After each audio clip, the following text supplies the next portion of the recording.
Okay.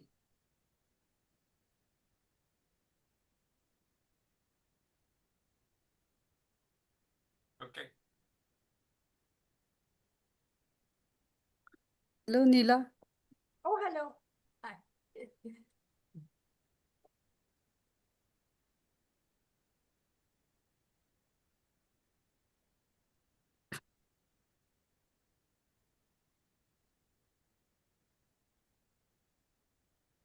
The H phone आला.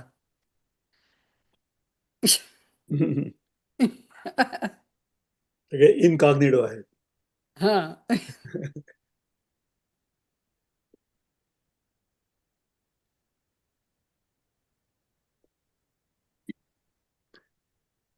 Okay, just waiting for Manoj to start the YouTube and then we'll start.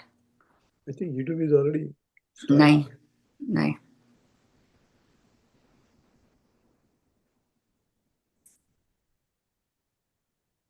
It's up now. YouTube is on. Okay, thank you. नमस्कार मंडळी, मी नमिता वेदक, महाराष्ट्र मंडळ शिकागोची अध्यक्ष. तुम्हा सर्वांचं आजच्या कट्ट्यावरती स्वागत. आज आपल्या आरोग्यधामचा मंथली प्रोग्राम आहे आणि आपल्याकडे ऑफकोर्स डॉक्टर शांताराम काणे आपल्याला त्यांची आपल्याला माहिती शेअर करतील लाईफस्टाईल चेंजेस अँड फिटनेसवरती. तर त्याच्यासाठी डॉक्टर काण्यांना पण नमस्कार. आणि एक परत आठवण करून देते, नवीन श्रोते जे आपल्याला जॉईन झालेत ह्या कट्ट्यावरती, आमचं प्रशांत दामले यांचं नाटक आम्ही 17 ऑक्टोबरला सादर करणार आहोत महाराष्ट्र मंडळ शिकागो, फायफर हॉल ने. इथे असाल शिकागोमध्ये तर नक्की तिकीट घ्या, जॉईन करा. मस्त नाटक आहे. त्यांचे 3 शोज ऑलरेडी झालेत, काल परवा आणि फ्रायडे सॅटर्डे 2 झाले, आज तिसरा आहे. बाहेरच्या गावी आपल्याकडे 17 ऑक्टोबरला येणार आहेत आणि सगळ्या शोज हाऊसफुल झालेले आहेत. छानच सुंदर नाटक आहे. आपले पण तिकीट्स पुष्कळसे गेलेले, थोडेसेच उरले आहेत, पण परफॉर्मिंग आर्ट्स सेंटर असल्यामुळे तो व्हेन्यू सगळ्या सीट्सवरून स्टेज छान मस्त दिसतंय. All have good views. तर नक्की तिकीटं घ्या, जॉईन करा. डोंट मिस दिस नाटक. मस्त कॉमेडी, छान सुंदर नाटक आहे. तर एवढं सांगून आत्ताचा कट्टा आता मी रेखा देवधर ह्यांचं डॉक्टर काण्याचं इंट्रोड्यूस करायला देते. रेखा, ओव्हर टू यू. ओके, नमस्कार मंडळी. रेखा देवधर. आजचे आपले वक्ते डॉक्टर शांताराम काणे, जी अगदी थोडक्यात मी ओळख करून देणार आहे, कारण पुढची ओळख ते स्वतःच करून देणार आहेत त्यांची.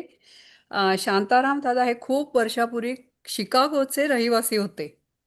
मग ते भारतात बरेच वर्ष राहिले आणि आता परत अमेरिकेत आले आहेत. तेव्हा 6 महिने शिकागोत आणि 6 महिने अटलांटामध्ये ते असतात. सांगायचा उद्देश असा की शिकागो त्यांना नवीन नाही आहे, ते शिकागोचेच आहेत असं म्हणायला हरकत नाही. शांताराम हे IITचे केमिकल इंजिनियर आणि त्यानंतर त्यांनी अमेरिकेत MITमधून PhD पण मिळवली आहे किंवा डॉक्टरेट केली आहे.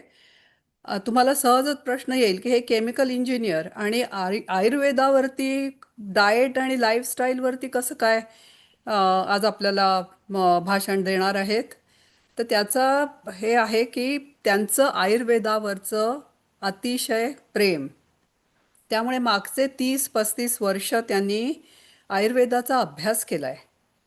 आणि आयुर्वेदाचा नुसताच अभ्यास केला नाही, तर केमिकल इंजिनियर असल्यामुळे त्यांना प्रोसेसिंगची पण माहिती होती आणि त्यांनी वेगळी प्रोसेस करून आयुर्वेदाची औषधं बनवली आणि त्या औषधांचा ते उपयोग स्वतःवरती तर करतातच, पण त्यांनी लोकांवरती पण केलेला आहे.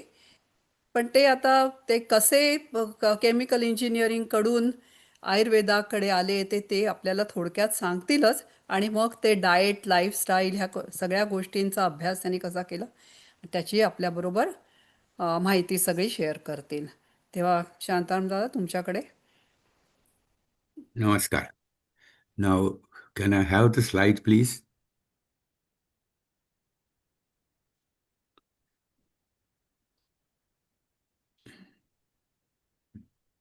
Thank you. And okay.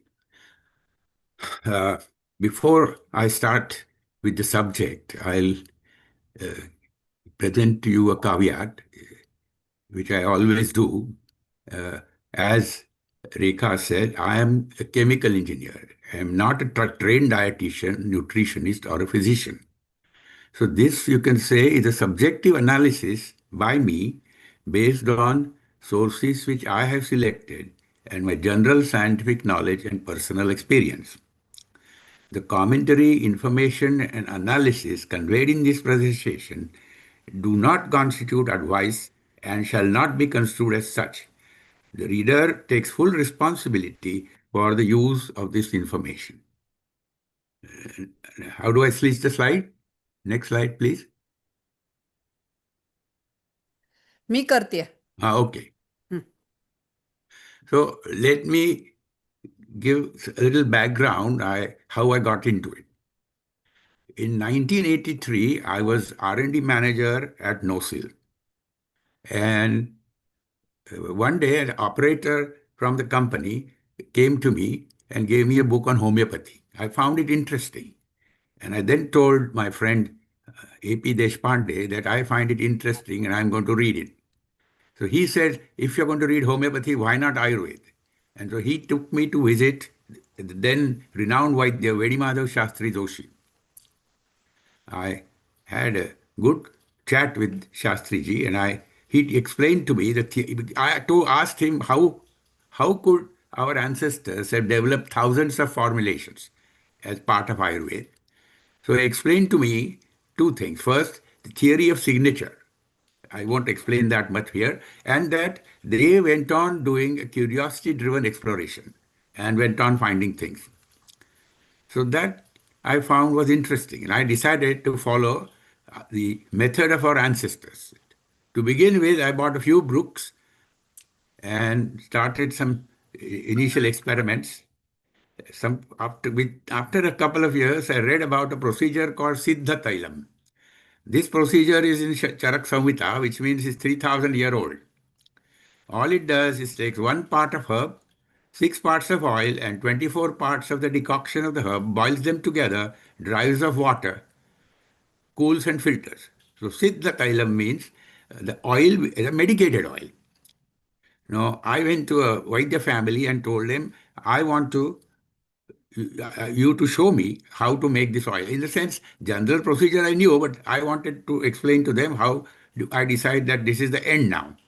And I had by that time found a herb which was described in the literature as Divya Vanaspati. That means divine herb.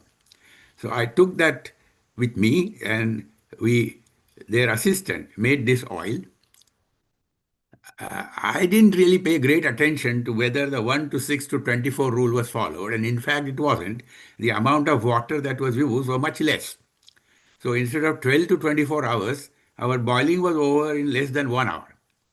I brought that home and adjusted the oil volume so that from 1 kg of the leaves, my final oil was 1 kg, which I call 100%. And then I thought, the book said the dose is 1 spoon of juice. So I thought 1 spoon is like 5 ml or 5 gram. So I thought I will try just 1 drop orally, which is 35 milligram, which is at least 100 times lower than what was in the book. So I took that 1 drop with a little bit of milk, and almost to my horror, within 1 hour, my eyes became red and I had strong acid secretion. When it happens first time, you think maybe I ate this and I ate that. So after 2-3 days, I repeated it and the same thing happened. So I realized that for whatever reason, whatever I made has become superactive. Luckily, instead of giving it up, I decided that if Shastriji says it is Divya, and if the book says it is Divya, then I can't give it up. So I just diluted it tenfold and then took a little pinch, which means now my dose was 1,000 times lower than the book dose. And I found I didn't have any negative effects. So this 1,000-fold rise in activity was what we call a black swan event. That is a totally unanticipated event. And I went on, myself, my wife, and our 2 children, we started taking it. over a period of time, we found it improves our general health. Then I gave it to all my friends. I explored it on humans, later on plants. And then I found it works across the board at an extremely low dose. For example, in case of plants, half a gram of the leaf converted into this extract is enough to spray 1 hectare of a field crop. So this went on, and I started getting feedback from people who tried it. In 1997, I took VRS, that is voluntary retirement, because NOSIL was closing its R&D. And then we moved to Pune, and I decided this is all I will do. I will not look for a job. I wasn't that old, actually. In 97, I was 54-year-old. And gradually, I made such extracts from more and more herbs, gradually more than 100 herbs. Then one day I decided to make from metals, like silver, gold. And I found that these oils have a tiny amount of nanoparticles of the metal. And the silver oil, when I gave it to a Vaidya, told me that this behaves like Arogyadham. It means those nanoparticles at an extremely low dose behave like a typical bhasma. Then in 2011, there was one major further development. There is something called Sujok maps, as per Korean acupressure. And I found by applying a few drops, and the Sujok maps are maps of the back and the front of the palm, that applying a few drops of oil to those points or to the chakra points on the body, you get very fast results. In other words, the effect of the herb reaches those intended organs very fast. So this went on, and in other words, gradually this expanded. And finally, I decided to, because remember, no company will be interested or is interested in such a dramatic reduction in the dose, because it will not fit, it doesn't fit their business model. So I decided I'll write a book. And so now I have a book. It is a 5-volume book. Volume 1 is actually about diet and lifestyle. And the fourth volume describes preparations and gives detailed recipes. In other words, I have put all this knowledge into open book. And so anybody has access to it, and anybody can make these in their own kitchen. And this book is now published in India on Amazon.net and in USA on Amazon.com and ThriftyBooks.com. The main point is this is now in the open literature. Next, please. Next slide. Yeah.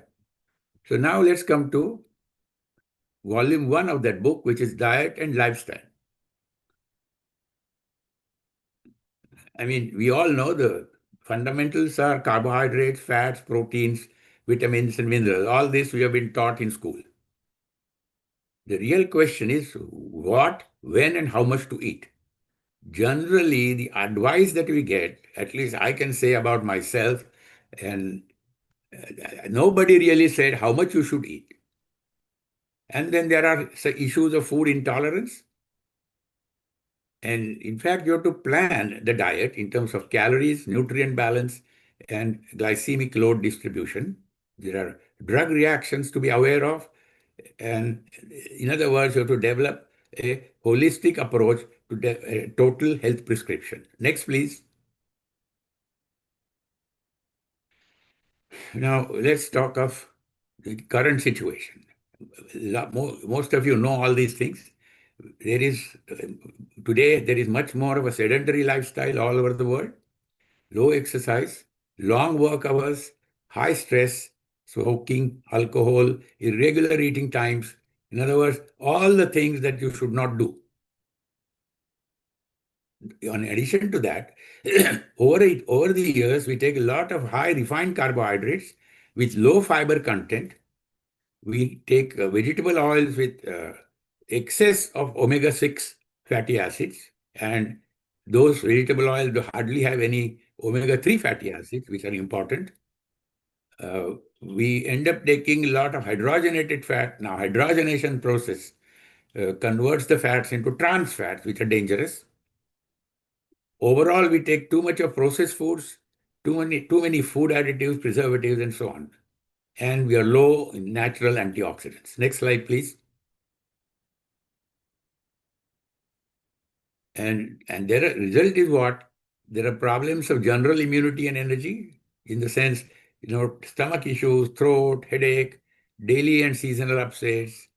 And there are the metabolic syndromes like obesity, very common, heart disease, BP, stroke, paralysis. Not that these didn't exist in the old days, but maybe today they occur with more regularity all over the world at a younger age. And diabetes. There's a huge increase worldwide in diabetes. And some years ago, I read these projections that between 2000 to 2030, the number of diabetics in the world will go from 171 million to 366 million. And then there are a whole lot of autoimmune diseases, rheumatoid arthritis. Remember, the average lifespan is going up, and which means that there is more scope for the autoimmune diseases to hit you. Rheumatoid arthritis, osteoarthritis, lupus, psoriasis, eczema, ulcer, colitis, and so on and so forth. Then there are increasingly more and more neurodegenerative diseases. The top of the line are Alzheimer and Parkinson's. A lot of research has gone in, but so far it doesn't look like modern medicine has found a real solution which can reverse Alzheimer or Parkinson. Of course, cancer is a big issue, and COVID has taught us that you can have a very major episode or spread of infection of a viral disease, and this is not over. More and more rounds of COVID are supposed to hit us. Next slide, please. So let's talk one by one. What is the main cause of the metabolic syndrome? It is, first of all, high intake of carbs per serving. I mean, I have met somebody who was 30-year-old at that time. His HbA1c was 9 or 10, which means very heavy diabetic. He told me that when he was growing up, his mother and his aunt insisted that he have at least 4 or 5 chapatis because they wanted him to go strong. Net result is he had a high intake of carbs all his life. Now, higher intake of carb means what? High, because carb breaks down into glucose. So there is high glucose. As a result, the insulin rises to high level, followed by a rapid drop, and there are repeated high peaks and drops. So over a period of time, they develop insulin resistance, pancreas cell exhaustion, and confirmed diabetes type 2. Now, high glucose and insulin via HMG coenzyme will give rise to LDL cholesterol, and via malonyl coenzyme gives rise to triglyceride, which is obesity. It leads to high BP, cardiovascular diseases, and so on and so forth. In other words, of course, the high glycosylated hemoglobin, that means when you have a high glucose, it reacts with hemoglobin to form glycosylated hemoglobin, is responsible for neurodegeneration, neuropathy, retinopathy, and so on. Next, please.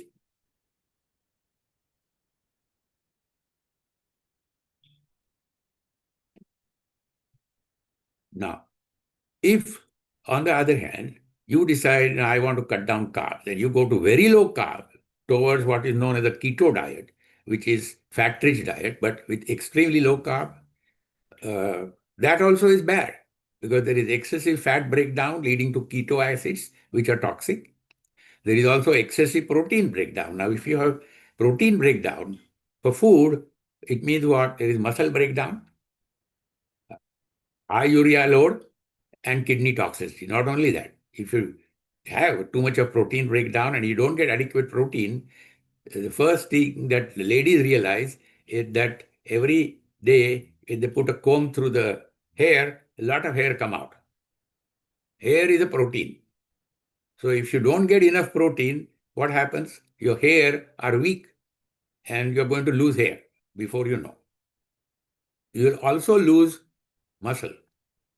And before you know, your neck will look like a chicken neck. Next slide, please.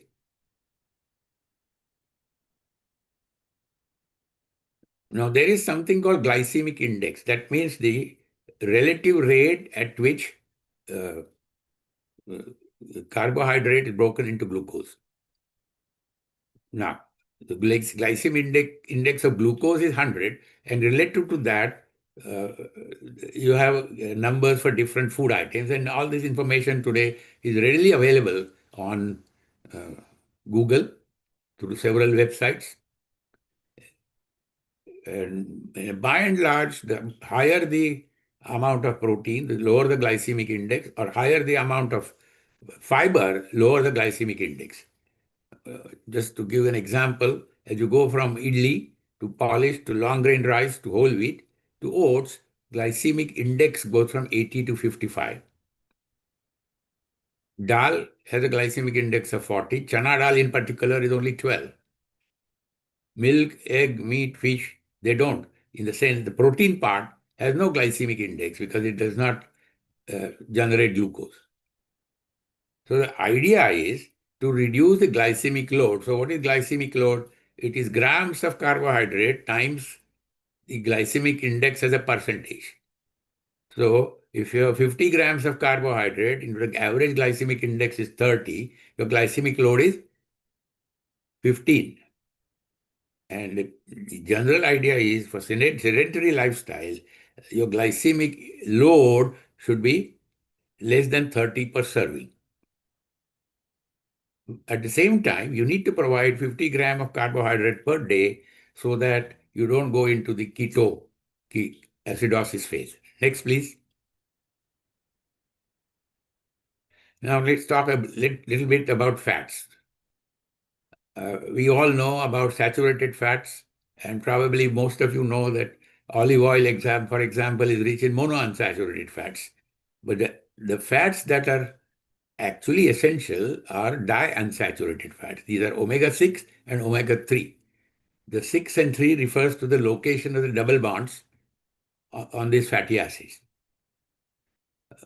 Why they are needed? Because these omega-6 and omega-3 are constituents of cell membrane. And they are also precursors to eicosanoids, which are a group of key regulatory hormones. Now, what are the omega-6 content of various oils? Sesame and rice bran have 43 and 33%, which I would say is perhaps the optimal. Sunflower, safflower have higher, 69, 77, and so on. Groundnut is 30.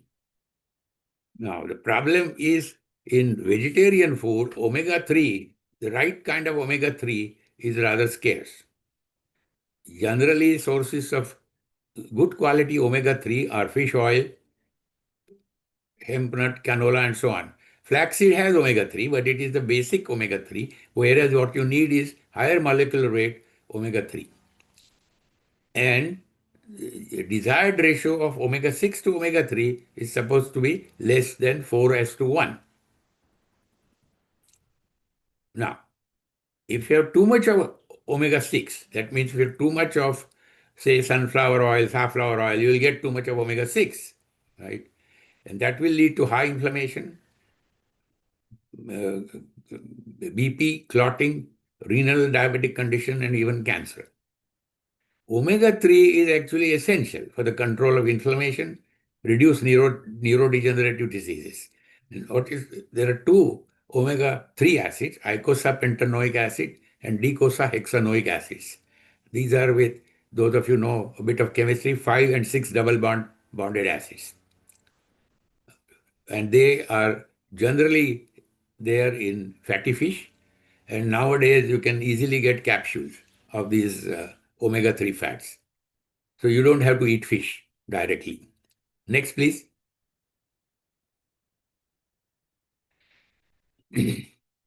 Now, monounsaturated fats I've discussed. Now, there are low molecular weight saturated fats also, MCT, from cow ghee. That means if you partially crystallize cow ghee, the supernatant, the liquid that remains, is rich in low molecular weight saturated fats. Coconut oil also has more of the low molecular weight saturated fats. They're antiviral, fungal, and so on. help in absorption of vitamins A, D, E, K. In other words, actually, if traditionally, pharma companies have been using certain oil molecules to help absorb their ingredients across the skin. If you use these MCTs, they will do that job equally well. Now, hydrogenated fats convert the cis double bond into trans double bond, and that destabilizes our cell membranes. So hydrogenated fats, like in the good old days in India, it was called dalda. Hydrogenated fats are bad news. One should avoid them.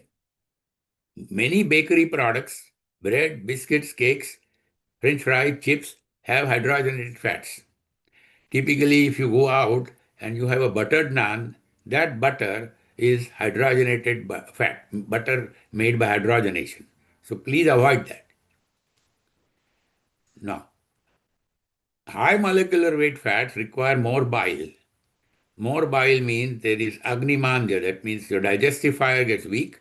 There is a buildup of what is called amavat, and that triggers autoimmune diseases. Trans fats, as I told you, destabilize cell membrane. It reduces HDL, increases LDL, and so on and so forth. So essentially, you need, low molecular weight saturated fats are desirable, so are monosaturated, but you need a certain amount of omega-6 and omega-3 fats. Next, please.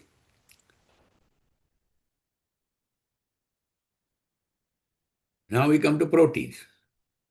Proteins are essential ingredients of structural elements, transport systems, and hormones.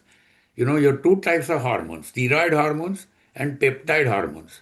So all the peptide hormones are made from proteins.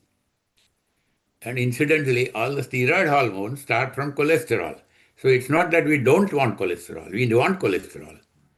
As a matter of fact, the nerve lining has cholesterol. So if there is severe cholesterol deficiency, it means the nerve linings have problems and you will get different kind of diseases. So protein deficiency, I already mentioned, definitely causes loss of hair, loss of muscle tissue, and over a period of time, strength, and it will lead to hormonal imbalance because the peptide hormones will not be produced in adequate quantities. And there are also, out of the many amino acids, certain amino acids are considered as essential amino acids and a high biological value. Next, please.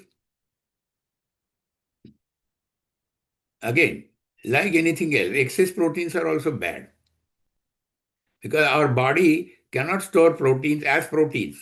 Proteins can be converted into hair, can be converted into muscle, but there is no storage of protein per se. So then, if you eat too much of protein, it is going to be broken down. The breakdown of protein will generate, if you look at the molecular structure of protein, the nitrogen part of the protein ends up as urea. So if you have high urea, that's a load on the kidney, and that leads to toxicity, kidney toxicity. Also, excess of animal proteins and pulses, that is dal, these contain high amount of purines and pyrimidines. And the breakdown of these leads to high uric acid. And high uric acid will lead to what is classically known as gout. That is an extremely painful disease. What happens here is the uric acid crystallizes in the form of sharp needle-shaped crystals, and they lodge in your joints, like the knee joint and the joint of the lower leg and so on, and it is extremely painful. So that means what? Too much of protein or too much.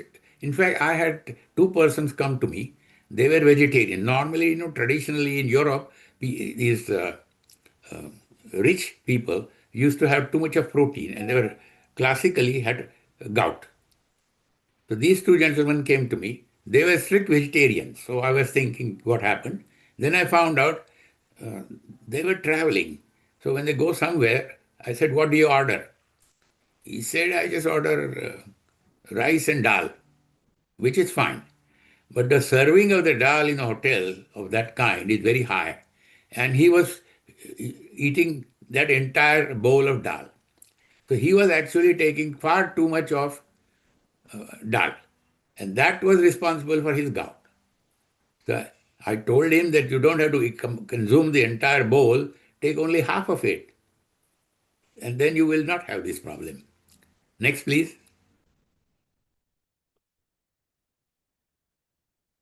Now then, there are issues of food intolerance or food-based inflammation, which can lead to what is known as leaky gut and autoimmune diseases.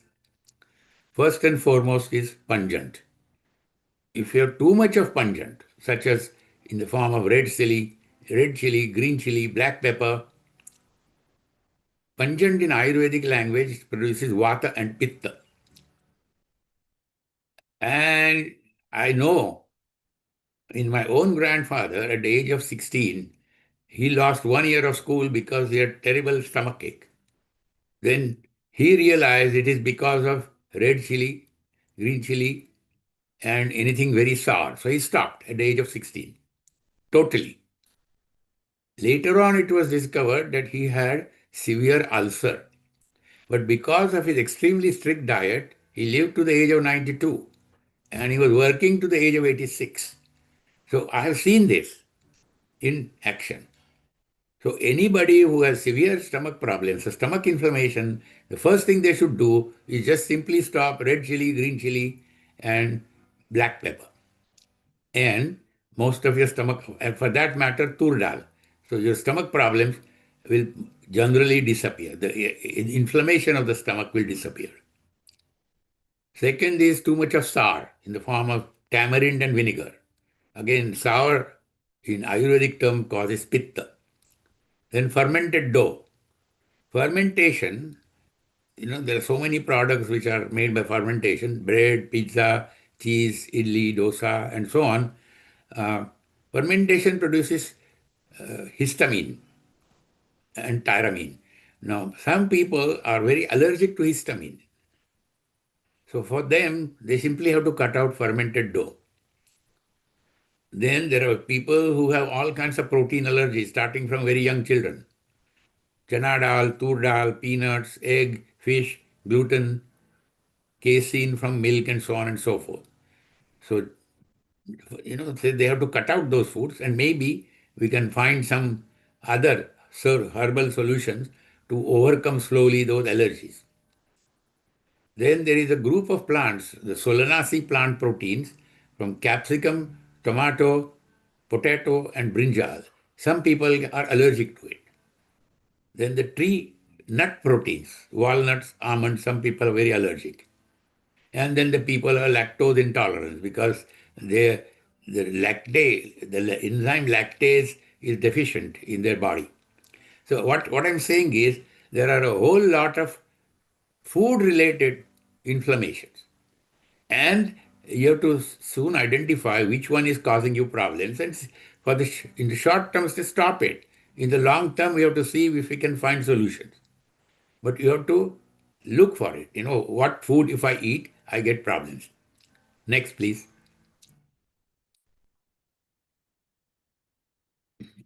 Again, deep fried. Why? Because first of all, that many of these products are with saturated fat. But apart from that, if you fry for a long time, there is a breakdown of that fat. The breakdown of that fat are toxic. Okay. And also, very fatty products require more boil to sort of emulsify them. It means load of the liver goes up and all kinds of problems eventually lead to autoimmune attack. Trans fats I've already discussed. Then there are a group of chemicals called excitotoxins. Glutamate, that is MSG, aspartate, L-cysteine, they're useful, but in excess, they overactivate and kill neurons. So be careful about MSG fortified foods. Artificial sweeteners and heavy doses of preservatives and pesticides in some products. Next, please.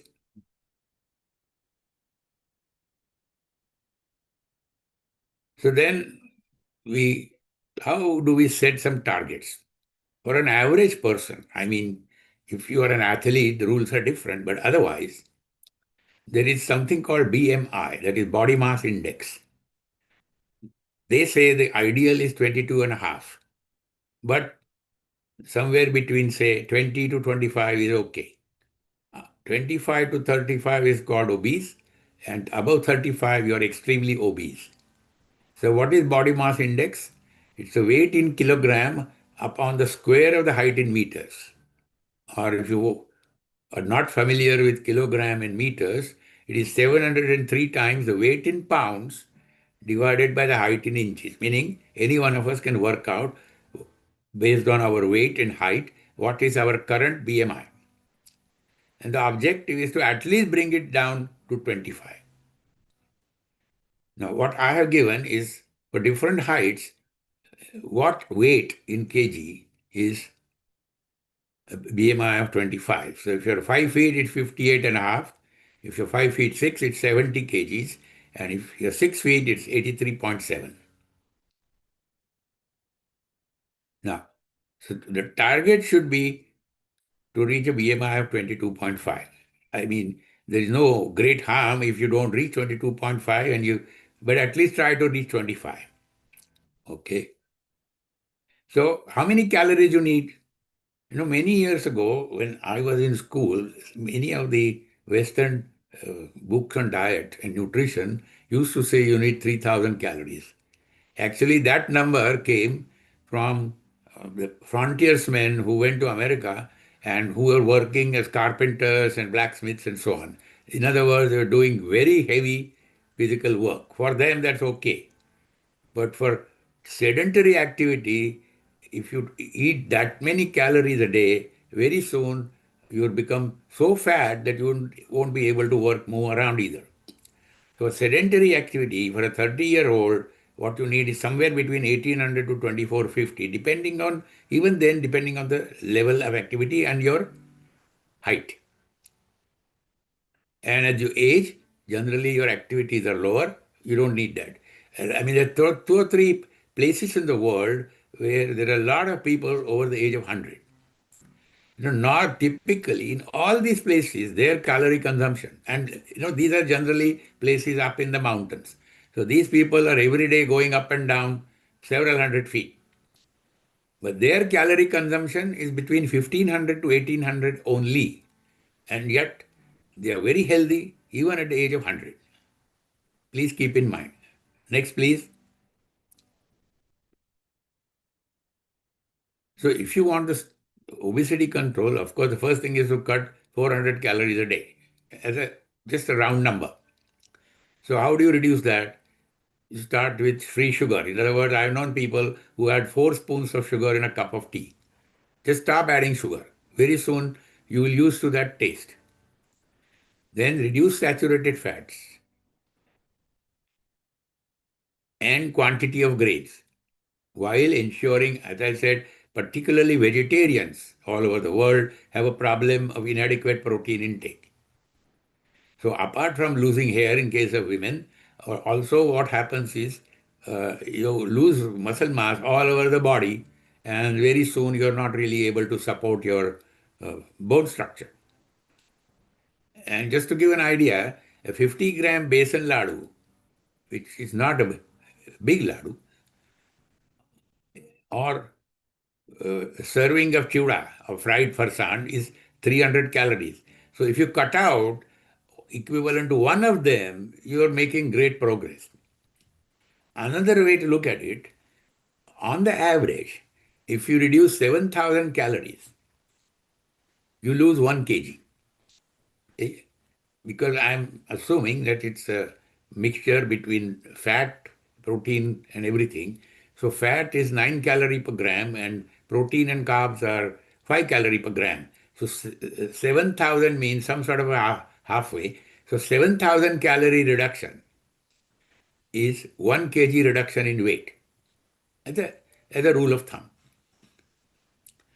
So then what it means is you need exercise. Now, of course, I know people who say, oh, the reason I can't lose weight because I don't exercise. I mean, they don't want to talk about reducing their input. They're just giving an excuse that because they don't exercise, they're heavy. So let us understand what is the direct calorie consumption because of exercise. 40-minute walk, like we walk 40 minutes or 2 miles every day. Depending on the body weight, because the calorie consumption is directly proportional to your body weight when you walk. It's 120 to 150 only. So what it means is, if we can make up for that by simply half a besan laddu, okay, it will negate the effect of our walk in terms of calorie reduction. Or 30 minutes of swimming, not just staying afloat, but actually swimming. Now, then there are things like pranayam, anuloma viloma, kapalabhati. All of these things will help circulate, improve circulation in your body, nutrition to joints and muscles, reduce your stress and so on. Actually, that may even help you to cut down your calories. Next, please. So then I have prepared, and all this is given in more details in volume 1 of my book, a sample food intake. Now, please understand, this is not the only particular distribution of food. You can have your own, but keep in mind total calories, keep in mind adequate protein, keep in mind adequate vitamin B12 and D3, and so on and so forth. Then it doesn't matter what distribution you make. Also, the Western books will say target carb to fat to protein ratio is 40, 30, 30. But getting 30% of the total calorie as protein in a vegetarian context is nearly impossible, unless you take a lot of whey protein or some such thing. So I have to begin with said it is 55, 30, 15, which is achievable, even for a vegetarian. So now, and also minimum 50 gram a day of carbohydrates to avoid ketosis. Control glycemic load per serving to below 30. At least 50 gram of protein. You know what they say is 0.8 to 1 gram per kg body weight. But if you are training for half a marathon, you need 1.2 gram per kg body weight. And if you're training for full marathon, you need 2 gram per kg body weight. That means the higher the physical exertion you do, you need more protein. Because the higher the exertion, the greater the protein breakdown every day, and you have to make up for it. Now, how much fat? Say 10 gram per day of omega-6 fat is adequate. Now, that you get from 16 gram of sunflower oil or 25 to 30 gram of sesame or rice bran oil. Why I have given that? Because that tells you how much of oil is reasonable to get enough omega-6. Now, if you have instead of 16, 30 gram of sunflower oil, you're taking too much of omega-6. That means your diet is pro-inflammatory and you will sooner or later end up with some inflammatory problems.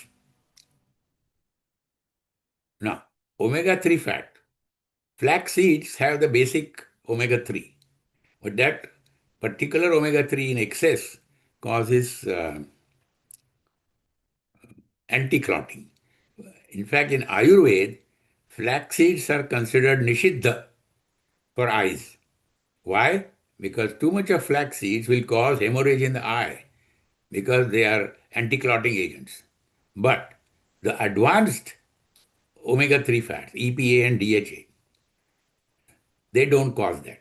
Actually, I read a paper sometime, some years ago, which explained clearly that the omega-3 in flaxseed, as you increase, will cause hemorrhage, but EPA, DHA at higher dose do not cause hemorrhage. Then, of course, you should have 100 to 200 grams of fruit, because fruit provide certain vitamins, they provide a whole lot of antioxidants and so on. Then also vegetable, I mean, and salad. I mean, the variety, that means fruity vegetables, pods, leafy vegetables, a mixture. Say 400 grams a day. Often people don't have that. You know, nowadays many persons are simply cut out vegetables. Maybe they don't have time to make vegetables. But actually you get a mixed vegetable thing from the supermarket, and without adding too much of oil, you just heat it properly, you will get those vegetables. Next, please. Now, I have prepared here total per day what you can eat and how it gives you the reasonable amount of calories and reasonable amount of protein. Now, for a vegetarian, please understand, I consider egg as vegetarian because the eggs that you get from the poultry farm, they are not fertilized eggs. So if milk is vegetarian, so is the modern egg. So actually, if you will see that, if you look at the distribution of food intake, major part of your protein comes from milk or yogurt. I mean, they are one and the same, and one egg. If you, I know many people, as they get older, they say, I don't take milk. Why? Either they don't like the taste of milk, or they say, I get stomach upset. Now, there are simple ways of preventing that stomach upset from milk. Okay, let's say by adding a bit of sunt, uh, some simple spices, and you will not get those stomach upsets. But you must get that much of milk and so on, so that you get adequate protein. See, as a first approximation, grains have 10% protein of the weight.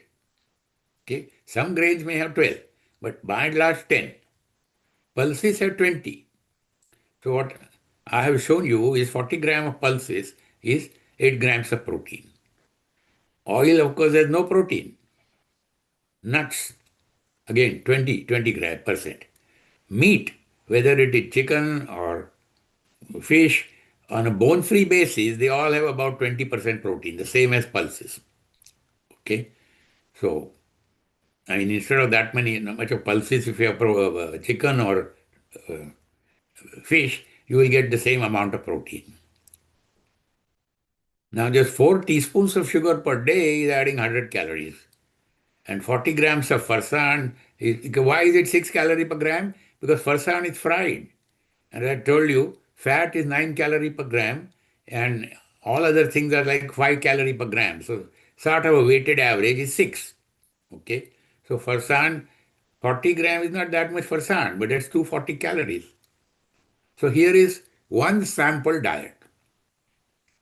Okay. And you can make your own. What is important, and I have given a table, simple table you can make in the book. So, whatever you eat, put it in the table. Learn to use at least 4th standard arithmetic, which means some simple multiplications and divisions. It looks like when it comes to our own diet, we don't do any. We just don't add, multiply. Certainly, we don't do any multiplications or divisions. Please start doing it for your own good. Next, please. So now, let's say if you have these at breakfast, and I have given glycemic index for milk is 30, breakfast oat is 55. By the way, sugar does not have a glycemic index of 100 because sugar is not glucose. Sugar is a dimer of glucose and fructose. So you have to first break that up and then you get glucose. So its glycemic index is not 100 but only 65. So this will give a glycemic load of 16. Next, please.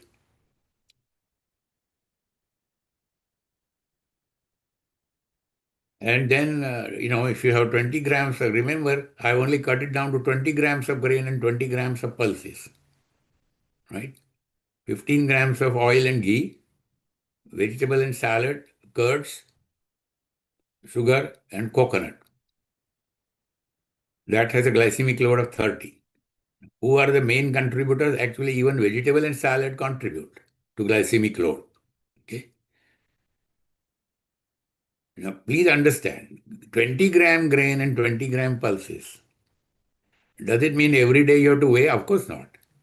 It's very simple. You get these small plastic cups, and they will say this is a 25 ml cup or 50 ml cup. So whatever grain you want to cook, or the pulse or dal,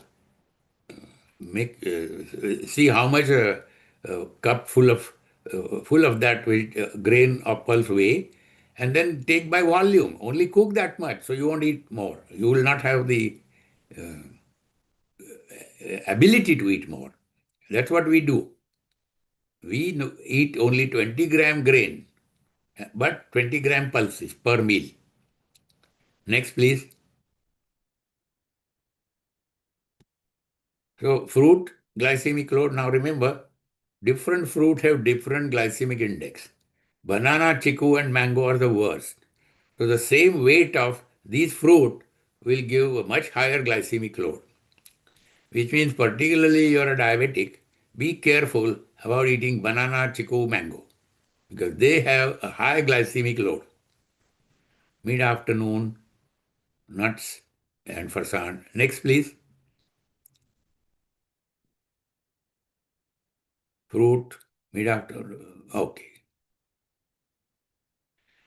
There are any drug that you take nowadays, you look at the side effects of the drug to be aware, because a number of them can cause. There are drugs which will cause depletion of B complex, Q10, glutathione minerals. There are adverse toxic reactions and contraindications. There are multiple drugs together can have interactions, and statins, for example, inhibit HMG reductase and eventually can end up body fat. Now, I'm saying, I'm not asking you to stop your doctor's advice on this matter, but be aware, because only you are responsible for your health finally. And see, are there things that you can do to overcome some of the expected side effects or known side effects? That is the point. Next, please. Of course, some of these are obvious. Stop smoking, control alcohol, exercise, pranayam. Now, the next thing is, I have found it very useful that to maintain a personal health notebook. There are several things you do. One, we keep whatever reports we get into a file. Secondly, I have an Excel sheet. And horizontally, there are so many blood parameters. First of all, every year we do a detailed blood biochemistry, hematology, lipid profile, a whole lot of things. And every time we get the results, we enter it into that Excel sheet. So what it means is we have a 10-year record of how various things have moved. Are they moving up, moving down? Are they stationary? I think that gives you a very good idea of how you're doing. And it is not difficult, When you get the blood biochemistry, just enter those numbers into one line on that Excel sheet. We also keep actually not only monthly, but bi-monthly record of weight without fail. Every month on the 15th, we weigh ourselves first thing in the morning, and at the last day of the month, and we have a record. Our record, at the end of the year, we write the end of the year, but otherwise, we have that end of the year record for now 20 years. Again, that tells you whether over a period of time you're gaining weight. If so, then you know you have to take stricter control of what you're eating.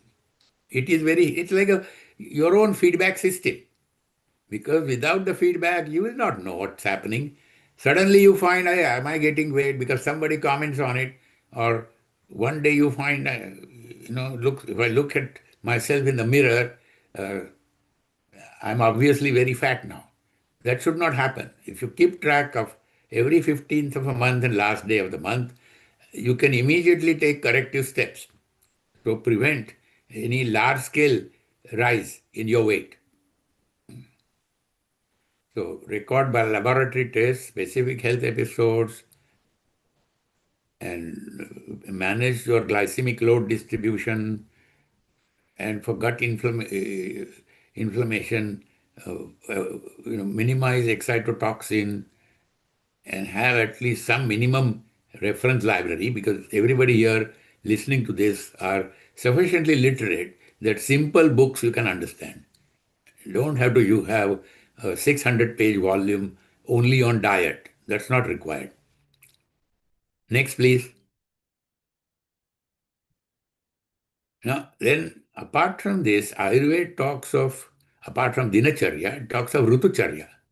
That means, as in India, there are 4 Rutus.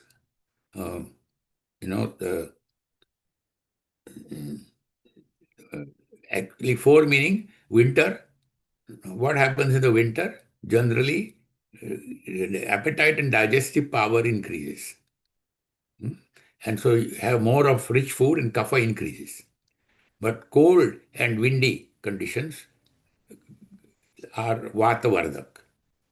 And therefore avoid certain rasa or pungent, bitter, astringent increases vata. Now, what is kapha vata pitta? In simple language, kapha you can say are like your body fluids and solids. Pitta are the catalysts in your body. And Vat are actually transport processes in the body. Vat is not gas. Vat is like circulatory transport, respiratory transport, neuronal transport, all transport is Vat. And therefore the raw materials, the catalysts and the transport must be in balance. So the Tridosha must be in balance. Now, when the winter and the spring starts, that kapha is released. So you can get chronic cold. So cut down the kapha content of the food, that is light food, reduce oil and heavy food, and then increase the things that will counter this, such as increase pungent, bitter, and astringent. And often nasal drops will work on this cold. Next, please. And then from the spring, you come to summer. That Vata Pitta increases. So when Vata Pitta increases, avoid salt, sour, and pungent. Now, then drink more water. Even then, Vata increases by the end of summer and then monsoon. Now, this is written for India. Here you don't have exactly monsoon, depending on where you are in the United States. In the monsoon, in the Indian situation, there is a sudden lowering of temperature. That means Vata increases. Increase in humidity, low digestive power, ama increases, inflammatory diseases, and so on.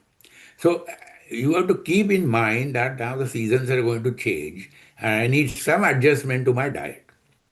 I think that is what this is saying. Okay. Next, please. Autumn. Again, sharp temperature rise. As we say in India, October heat. And need to control pitta, avoid heavy food, avoid sour curds and things like that. Next, please. So each seasonal change leads to changes in the dominance of kapha pitta and therefore is prone to trigger some particular ailment.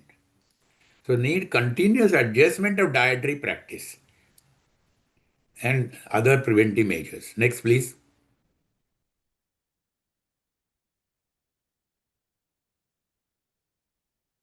So then, as I started on this exploration, I was able to find, able to make a whole range of super active extracts which appear to work. And again, please understand, whatever I'm saying is none of this is based on any double-blind trial. In any conventional traditional medicine, double-blind trials simply do not exist because nobody will pay for it. Even hospitals will not even entertain you if you go there and say, I want to do a double-blind trial. So this is based on feedback I have from my friends and friends who have tested these. And that's all. You can say it is like a phase 1 trial.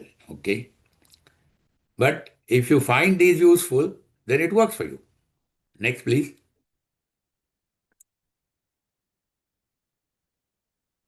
So again, please do a complete medical checkup of all these things.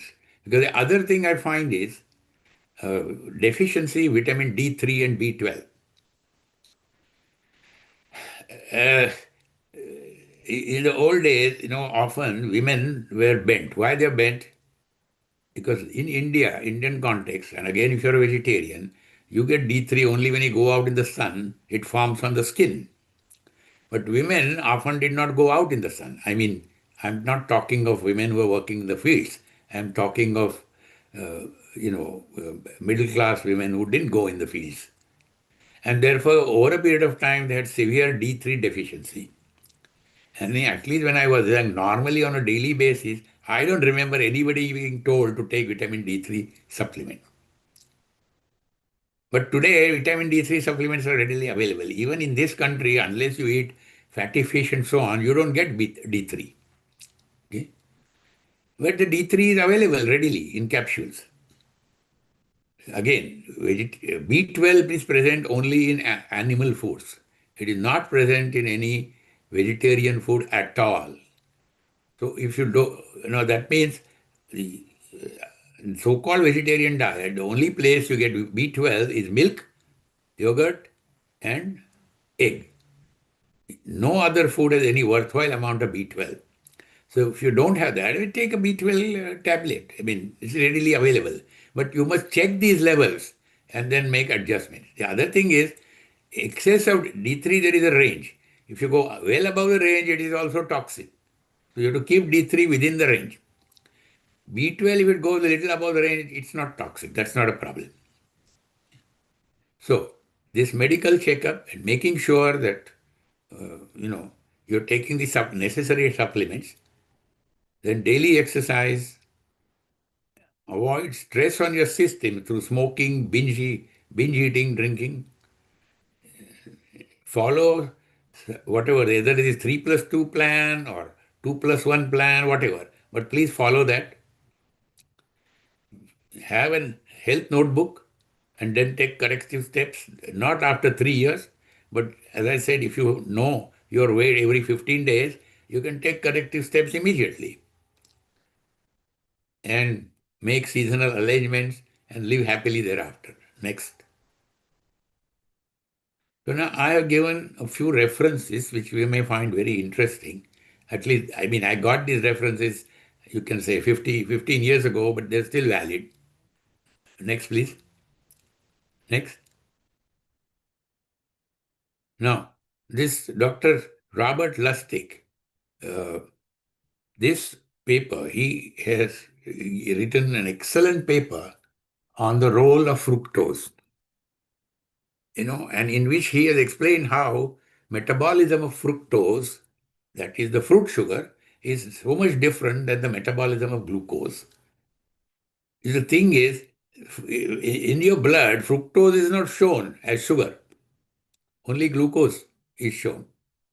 But fructose is far more harmful because the metabolism of fructose leads to eventually uric acid. So I think it's worthwhile reading this paper to know that too much of fructose, like high fructose corn syrup, if you're too much of fructose, it can actually be more harmful than glucose. Okay. Next, please.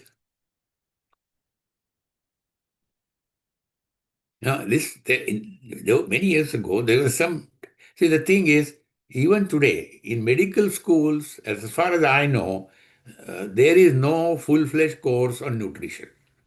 Of course, there is some general knowledge about vitamins and minerals and all that, but there is no full-scale course on nutrition, which means the doctors in their training are not trained on nutrition. And I have found that people come to me sometimes from a top diabetologist clinic, and in fact, he is the one who told me about glycemic index and all that.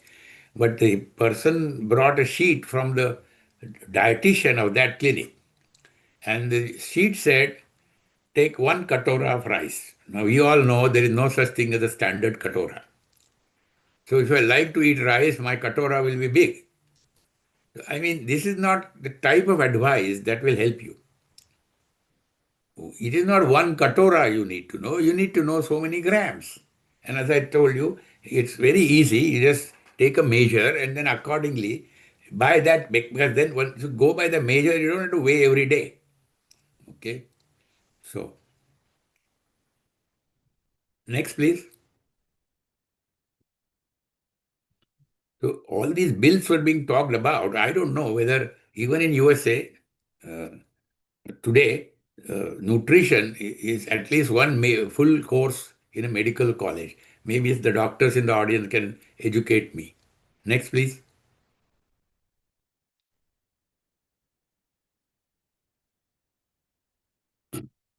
Now, so several years ago, there was something where there was this consensus dietary guidelines for healthy living.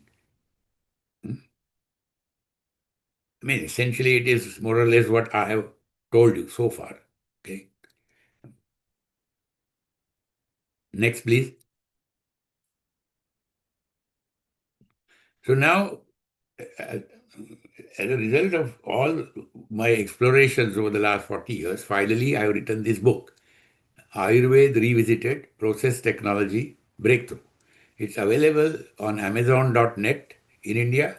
It is now available in several other countries and now also available in USA on Amazon, although actually it takes currently 3 weeks, not 15 days.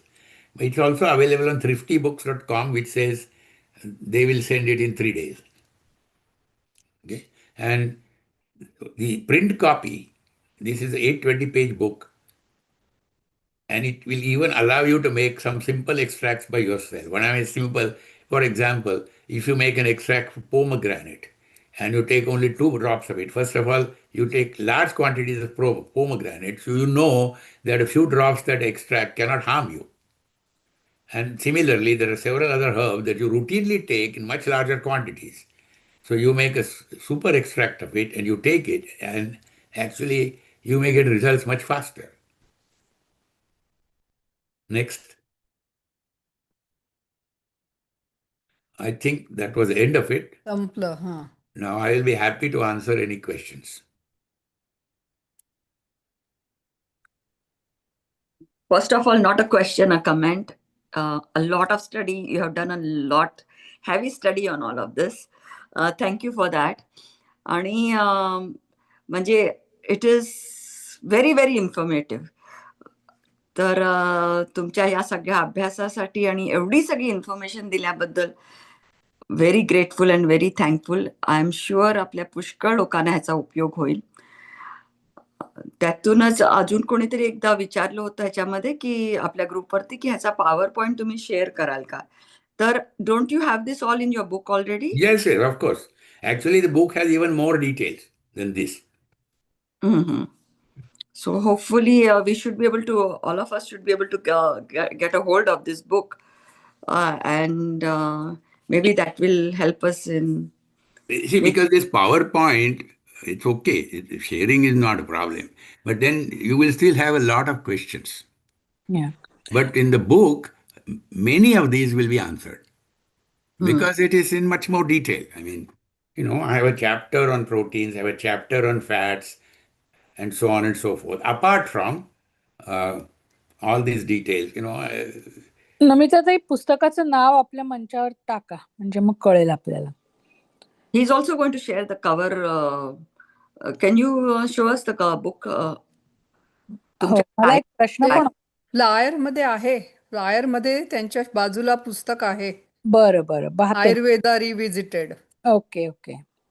मला एक प्रश्न होता की आता cholesterol जे आहे, तर ते माझ्या असं लक्षात आलंय की साधारण म्हणजे ऑफकोर्स एक्सरसाइज आहे, डाएट आहे, पण जर का वाढत असेल तर डाएटच्या नुसार काय करावं ते कमी करण्यासाठी? डाएटच्या नुसार पहिलं म्हणजे you have to cut down on carbs. Okay. Hey, remember, glucose, higher carb means more glucose is generated. Okay? Right. All that doesn't go out in the urine. Right, right. So what happens to it? It is either converted into cholesterol or triglyceride. Now, triglyceride is, first of all, body fat, and it also in turn can get converted into low density or high density LDL. That is cholesterol. Okay. So eventually, excess carb will end up with cholesterol and fat. I So see. first is to cut the fats. Carbohydrates. Cut the carbs. Okay. There's so many. One of my friends many years ago came to me. He was a diabetic. And I said, what do you eat? He says, well, nothing, just 4 chapatis in the morning. And at night, 2 chapatis and some rice. So I told him that from today, you will have only 2 chapatis in the morning. And at night, only 2 chapatis and rice, not both. But he says, oh, but I need so much. I said, you don't need so much. You're used to so much. If you cut this, nothing will happen to you. You won't even feel hungry. I can assure you. Because if you eat more, you get a high rise in insulin, and that can make you hungry. But the point is, people are used to eating more. Mm. Okay. And yes. There is a question here. Any thoughts on sodium? What? Any thoughts on sodium? असा एक प्रश्न आहे. Well, there are many general rules which saying you should have only not more than so much sodium. So Okay. I don't remember the number they give, but I mean, it's there in the general literature. Okay.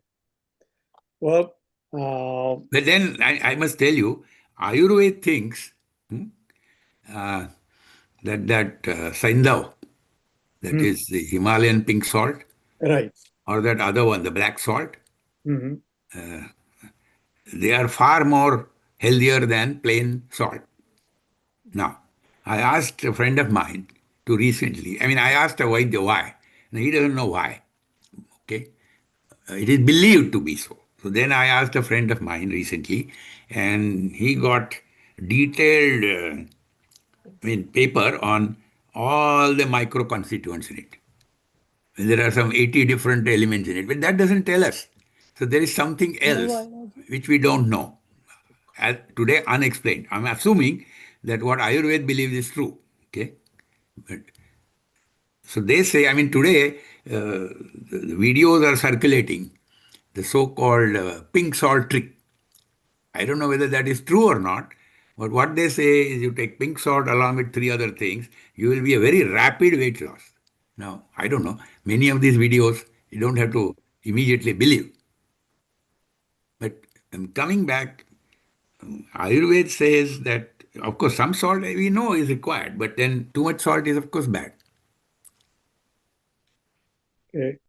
But one thing I found, sometimes I have a tendency to feel cramp in the leg at night. So I put a tiny amount of salt in my tongue. Within minutes, that feeling of cramp goes away. That I observed several times. I don't know why, but I observed. It can't be just psychosomatic, I don't think. सैंधव का साधं मीठ? Sadha meet Sudha. Yeah, electrolyte disturbances are one of the most common reasons why. But remember, I'm only talking about tiny pinch on my tongue. Right. I don't think that will cause so much of electrolyte change in the blood. I'm talking of maybe 10, 15 milligram. Mm-hmm. But every time I do that, that feeling of cramp goes away. This has happened at least 20 times. Well, I have a couple comments and a question. Mm-hmm. Okay. Your journey from chemical engineer to the medical field reminds me of the institute in Britain, National Institute of Clinical Excellence. So what they do is they look at complex medical issues and have it solved by all non-medical individuals. Because you get a different perspective. काय असतं मेडिकलमध्ये असल्यानंतर मग कुठच्याही फील्डमध्ये असल्यानंतर मग माझ्या डोळ्यावरती झापडं येतात. It is difficult for you to think outside the box. So when you have people from other fields, they are less likely to take things for granted and look at different perspectives. And they have had really good success in solving some complex medical issues by taking that approach. So when I see your journey from chemical engineer to the medical field, it just reminds me of that. Actually, we have a Maharashtra Mandal Chicago member, Urmila Zog. She actually is a chemical engineer and a computer engineer, and is solving some issues related to infertility. Again, some incredible work. So I think it is the importance of having other people look at the issues is well proved here in this presentation. So thank you. I think it's like the first breakthrough I had, that instead of boiling for 24 hours, when I finished the boiling in 1 hour, the extract that I got was 1,000 times more active. Now, looking back, from a chemical engineering perspective, looking back, what it meant is because I reduced my cooking time, the breakdown of oil was cut down. That means I reduced the oil toxicity. Similarly, by reducing that time, the breakdown of the active ingredients that go into the oil was reduced. So I prevented loss of activity. So all I did was prevent loss of activity and prevent rise of toxicity. This is after the fact. Okay. And that's all that is required to increase the potency 100 to 1,000 fold. Now, for nobody had done this for whatever reason, I don't know, but they had not. Okay. So, in every journey, there is a eureka moment. That was the one. That your eureka moment? Yes, of course. Very much. Okay. Because once I found this, then, it changed from just a hobby to all spare time hobby. But that's quite a story that you retired at the age of 54 and took this up. Well, I was forced to retire. NOSIL was closing its R&D. So I didn't have an option. I was the most expensive employee. I'm sure you had a lot of other options. You just... Yeah, I decided not to look for another job. Right. There's a question here. Any general guidance on preventing acidity, heartburn? Well, first is cut down on this red chili, green chili part. Secondly, you make a extract of pomegranate, take 2 drops twice a day. That takes care of acidity. Okay. And, as I said, pomegranate, we will not worry about drinking a glass of juice, right? So 2 drops of that extract, which will have 7 milligram of total pomegranate, should not cause any concerns, I think. Thank you. There are a couple other things that I learned from your presentation. Of course, there's a comment about nutrition in nutrition teaching in medical schools. I graduated from medical school a century ago, so there was nothing like that. But even now, I think the medical school courses have now started including the nutrition course. So it is a little bit better. But our lack of knowledge of nutrition is evident when we go to the hospital cafeteria. It is one of the worst foods that you can get nutrition-wise. So even though these things have been taught in medical schools now, that knowledge has not percolated in practice. And that is certainly an issue.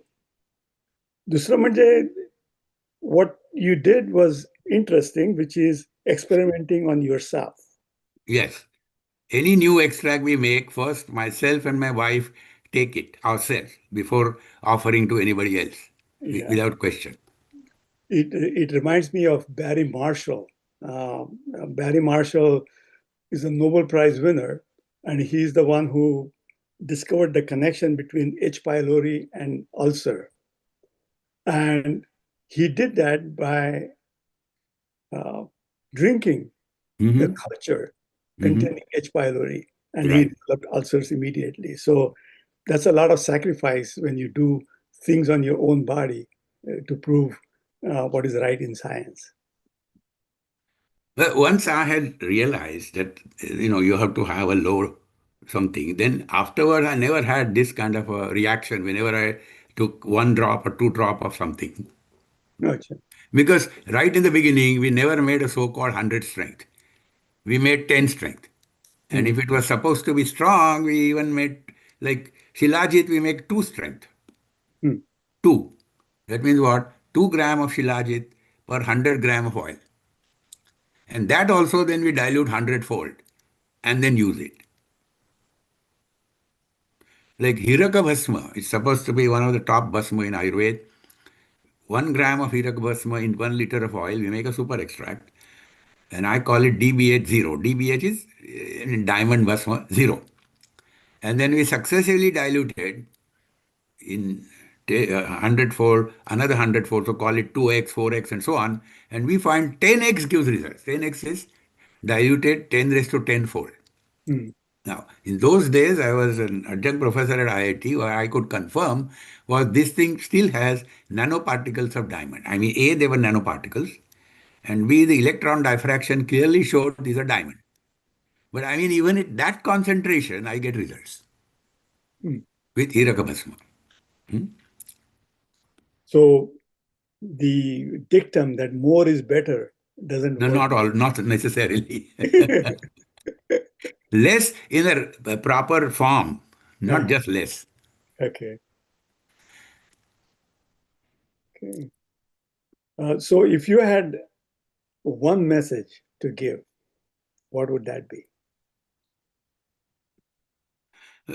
My message is just explore a few simple things. I mean, don't shut yourself saying, and don't be overly afraid. I mean, when you're exploring, if you know that whatever you're taking can't do any harm, what's the harm in exploring? What happens at worst?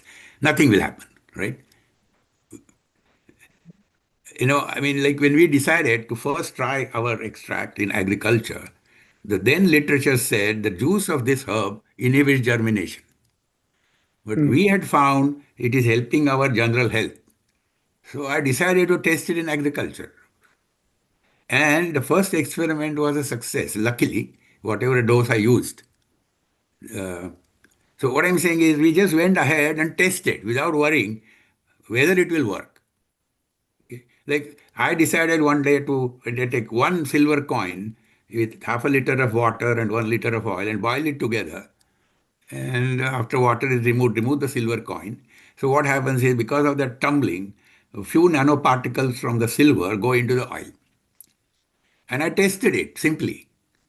And I gave a sample to a Vaidya and he confirmed that this behaves like Raupya Bhasma. Now, my silver oil had at most 2 ppm silver, at most, because I tested it. And now when I take a drop, it is in nanograms. And if you put 1 drop on this part of the thumb, the top of the thumb, and rub the 2 thumbs together, if your eye burning, it goes down. We just explored, okay, from the general property. I mean, what I did then, I made a compilation of the properties of silver in homeopathy, properties of silver in Ayurveda, and properties of silver nanocolloids in modern literature. I put them together and I decided out of this which one I can test simply, and I tested. Now, you've talked a lot about physical health issues, diabetes, obesity. Of course, I'm a psychiatrist, so I have to ask you a question about psychiatry. What have you seen there? Well, several things. In fact, I can send you a few files which gives some results in many fields in psychiatry. For example, the number of people who, like there was an old lady, she was afraid of dark and she was afraid of crowds. So I gave her something and within a couple of weeks, she was no longer afraid. Or there was a person, he was founder of one of the colleges in Pune. He had enough money, there were no family problems or anything. But in the evening, he used to feel very uneasy. And he was afraid of traveling by plane altogether. So I gave him that same thing. And within a couple of weeks, all that fear, I don't know what that fear was due to. Psychologically, I don't know how to explain it, but that fear disappeared. Or we make extract of Brahmi or Ginkgo biloba and apply 2 drops to the top of the head, and 1 drop in between eyebrow. 5 minutes before going to bed, you get a very good sound sleep. And in those days, I had a Fitbit, so I could check its effect on REM sleep and non-REM sleep. So there are several things we have done with very, very, very low dose of these things.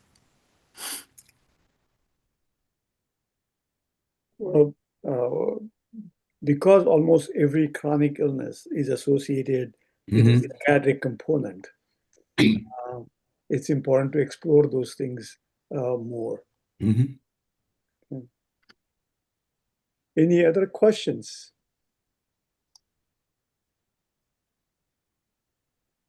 Does anyone else have any other questions?